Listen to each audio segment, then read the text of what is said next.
Inimbita ko si Senator Amy Marcos, kung saan man ako pumupunta, dinadala-dala ko siya. Kasi sinasabi ko sa kanya, hindi ako ang magbabalik kay dating Pangulong Duterte sa Pilipinas. Dahil ang kapatid mo ang nagpadala sa kanya sa Hague, ikaw ang magbabalik sa kanya sa Pilipinas.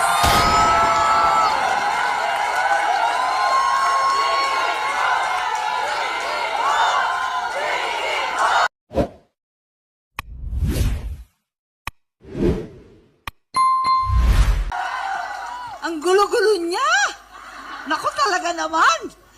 Wala pang bungad lang yan kasi pareho kami ni Vice President Inday Sara na walang talent. Hindi kami marunong kumanta. Nakakahiya po. Talaga naman. Diyos! Maraming salamat. Magandang hapon po sa inyong lahat. Na imbag nga malem kada kayo amin. Sino dito ay ket Ilocano? Ayan, Ilocano met gayem.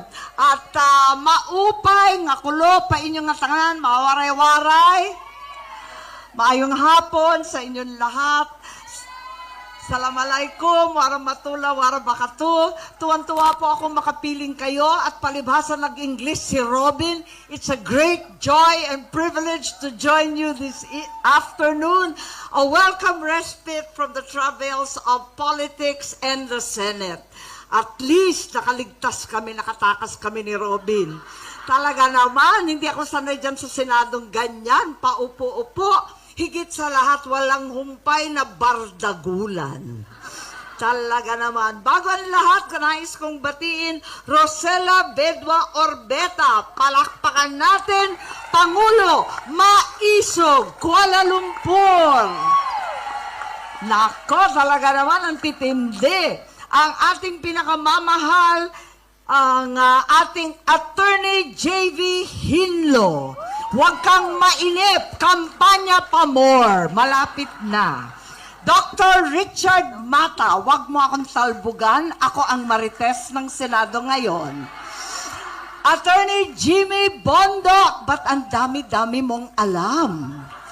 Ang galing niya kumanta, no? Tapos abogado pa.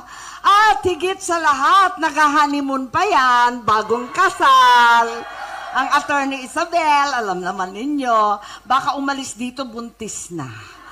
Ayan, success. Ay, totoo? Totoo pala.